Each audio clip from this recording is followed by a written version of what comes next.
you doing? Today we're trying to address an X5 rear tire wear situation where the tires are wearing out on the inside. In this situation, it's a negative camber issue. You look at the wheels will be bent inward pretty bad.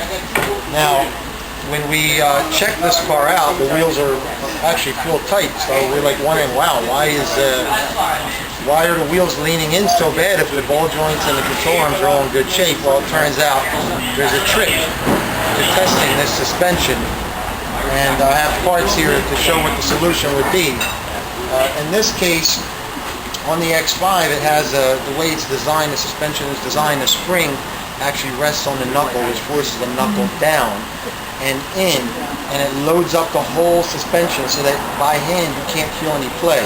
But what I'm going to show you is how we test to unload that tension from the suspension so that we can diagnose where the play is in the suspension and then which parts we're going to replace to do that. Before here is the wheel. We're trying to see if there's any play this way or that way.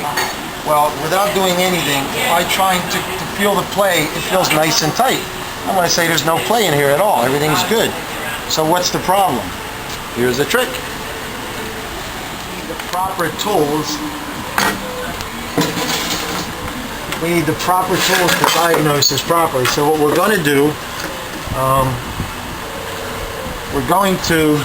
as you can see here, this is the perch, and this is the spring, this is the perch. This is all the knuckle in here. That's putting pressure down on this arm, which has this joint here. And there's a joint down here as well. Okay, so what we're going to do, we're going to push up on this piece here with this tool, and that's going to take tension off of the suspension. As you can see it rising. I don't know if you can see that rising. So now that it has risen, you can actually feel the wheel wiggling around. In this area here, right in this joint, you'll see that moving around.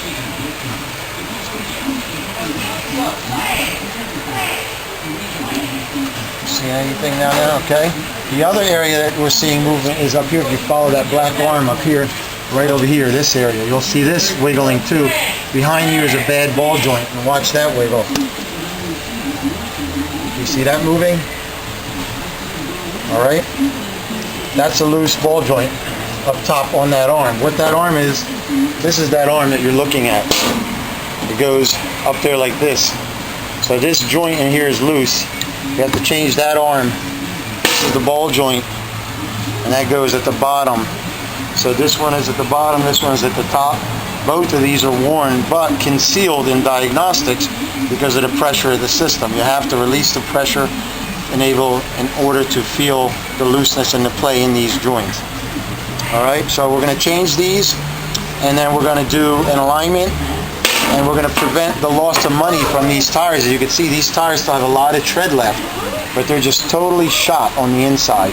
You can see wires coming through here. They're totally bald on here. So we're going to get the camber proper, and of course we're going to make sure the toe is good, which is another critical factor in alignment to make sure you don't have any tire wear. So the question is asked of, can someone do this by themselves? You can. It's not going to be too easy because in this case the suspension on that knuckle is pressing down from the airbags, or the air shock, air spring. Can you do it yourself? You probably could. You probably have to be a little clever in using a jack, because you got to get the pressure off of that in order to unload the suspension and take it apart. That's going to be the toughest part. Is if you can point over here, I'll show you. If you can take the pressure off of the knuckle in there, like I'm doing here with the jack in here, you have to be you have to get pressure on this part here and lift it up. Not sure how to do it yourself or would do it on the floor. We obviously are lucky enough to have lifts and floor jacks that do this work for us. But it's not a complicated job, but it's just maybe tough if you don't have the right tools for getting the pressure on.